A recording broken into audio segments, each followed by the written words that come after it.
All right, let's get into some questions. This episode is a little longer than I thought it was going to be because I am long-winded. But it is what it is. Question 1. I didn't write down who asked it, but I'll get back to you on who it was. You know who you are. Is Doc Rivers at fault for Joel Embiid's latest injury? Yes, of course.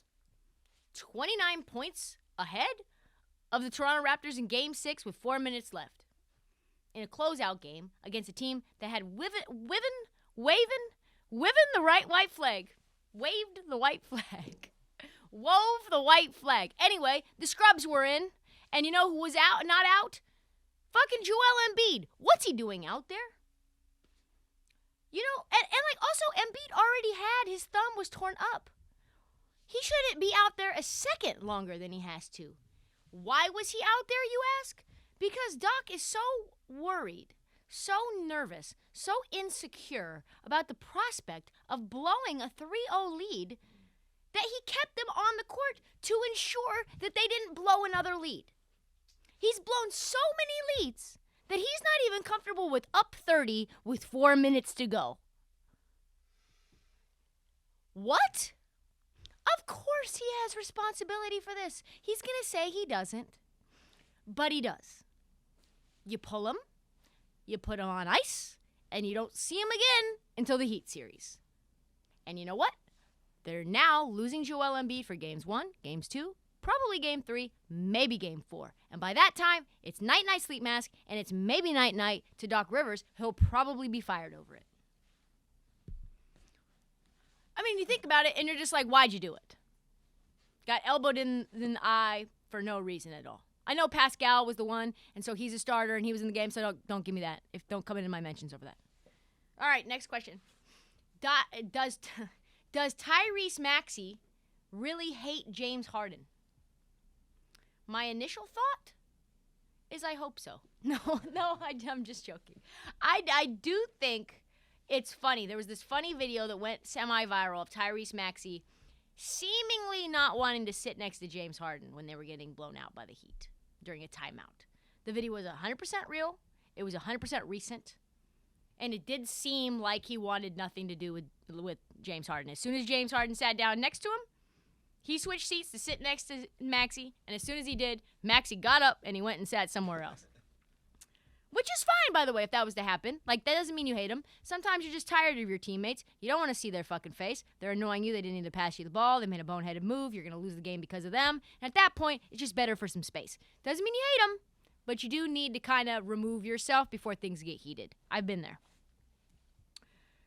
However, it does turn out that wasn't really what happened. Maxi changed seats because Sam Cassell, assistant coach for the Philadelphia 76ers, who, by the way, probably deserves a head coaching shot, wanted to break down a play with Maxi. He did it, but it did lead, obviously, to a lot of chatter, shall we say. Sixers players finally getting rid of and sick and tired of James's bullshit type of tweets. I wish it was true. I really wish it was true that Tyrese Maxey, after saying all these positive things about James Harden, that he's like, no, you know what? I don't even want to be next to you.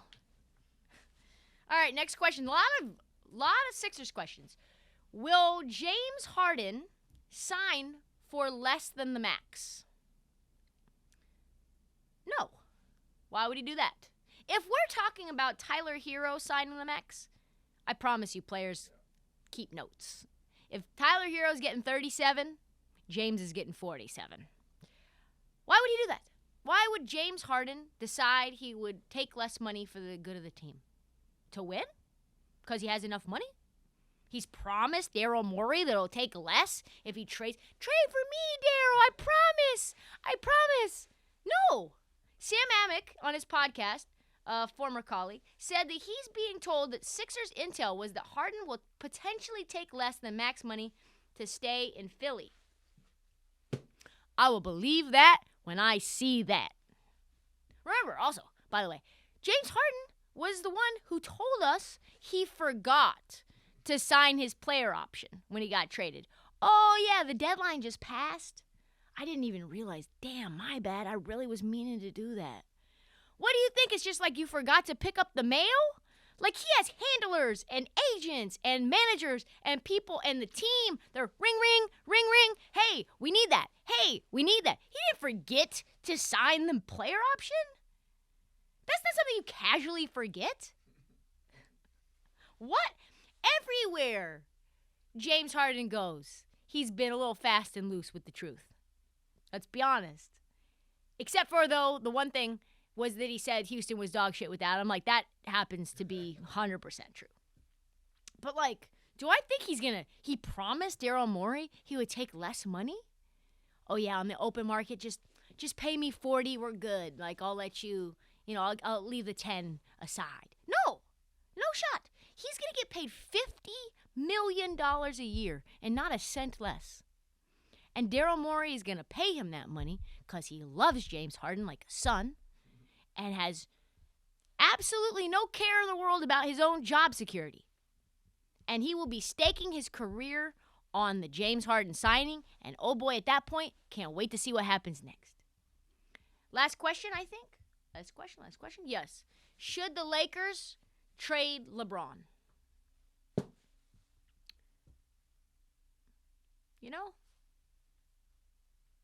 Now that you mention it, it's not a terrible idea. It's not a terrible idea. It depends on what you're focused on. If you're focused on making money, which, let's be honest, quickly, you have to think about these teams in terms of who's owning them. The Lakers organization, and we're finding this out time and time again on Winning Time, is that they've been broke from the very beginning. They've never had money, real money, outside of the real estate that Jerry Buss ended up getting rich off of and then selling in a trade to own the Lakers. He was struggling with debt collection from second one. It hasn't gotten that much better, no matter how profitable or valuable the Lakers seem to be on paper. They make cheap moves after cheap moves. We've got Jeannie Buss. I think fucking Phil Jackson again. I don't know. I'm not sure. Like, he's giving her advice again, so as long as he's giving her advice, he's probably giving her something else. So they're not, like, they're not going to trade LeBron because they care about LeBron's value to them in terms of jersey sales, in terms of ticket sales, in terms of concessions, all that. But if they care about winning, I would do it. No one, though, by the way, likes to be right more than me. First and foremost, I've been saying this. There's not a lot of options for the Lakers. If you want to win, there's only a few people that you can really get out. You guys, Anthony Davis and it's LeBron James. And now you're hearing that Anthony Davis isn't really worth that much. So maybe it's both, and maybe it's like start again, which is a shame because you had a ton of high-quality players that you gave up for one Mickey Mouse ring. Hate to see it.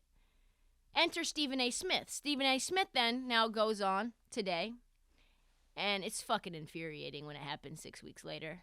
Like, I've been saying this, and no, but I mean, I'm screaming into the void. I'm not on First Take, but here we go. This is it right here. Let's see it. Because I have something that I want to say to Doggy. And J.J. Redick, I specifically, because Doggy and I were supposed to do this segment, I specifically requested that you be in this segment. Okay. Because I have an announcement I'd like to make. What's that? It is involving LeBron James. Doggy, J.J. Redick, I want to announce to the American public that I think the Los Angeles Lakers should strongly consider trading LeBron James. Pause. I said that shit. in maybe March. It's May 4th. Where you been at, Stephen A? Keep going. That is what I believe. Now, a lot of people are going to lose their minds because the brother's 37 in his 19th year, and he just averaged 30 and all of this other stuff. And if the team was better, he would have been a league MVP candidate without question. This is not throwing a speck of shade on LeBron James in case he's watching. Yeah. Anyway, like I said, go to the clip. You can listen. I'm not. This is the only thing that's left for you. Like I said, you have to move either Russ, Braun, AD for as much value as you can. LeBron, if he wants to win, let's be honest, I have an announcement for the public, and I get all that. The announcement is, if LeBron James wants to win another title, he needs to force his way the fuck out.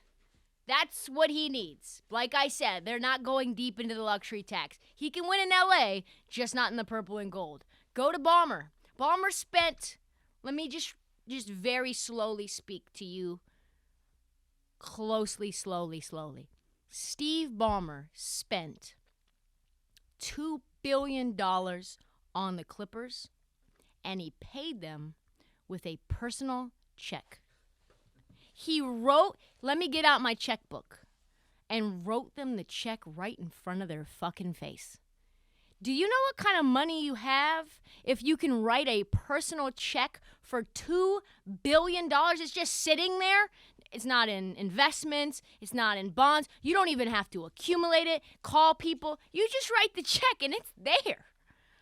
This is a team, the Lakers are a team, they didn't even want to sign Alex Caruso because it would put them $1 into luxury tax. Like, what are we talking about? So, LeBron, if you want to win as much as you say you do, and you want to stay in LA as much as you say you do, then just make it happen. Because the Clippers aren't going anywhere, the Nuggets aren't going anywhere, the Pels aren't going anywhere, Suns, Grizz, Timberwolves, Warriors, Mavs, all of those 8 teams better than you. And maybe the Blazers, Lord willing, they can get back into the playoff conversation. Lakers are not getting any younger. They're not getting any cheaper. They're not getting any better. I know that trading LeBron is ridiculous, but maybe it's best for both sides. From a monetary perspective, he is probably still one of the best players in the league. You get 4, 5, 6, 7, 8 first-round picks for him. You can get a lot of picks. Clippers don't have a lot of picks now, but maybe they can make some moves, 3-team trade, get rid of Kawhi. Fuck it. Fuck it, get rid of PG. I don't care. If I'm the Clippers, got some nice young pieces, we already made moves, just make it happen. Because they will never contend because AD is always in street clothes.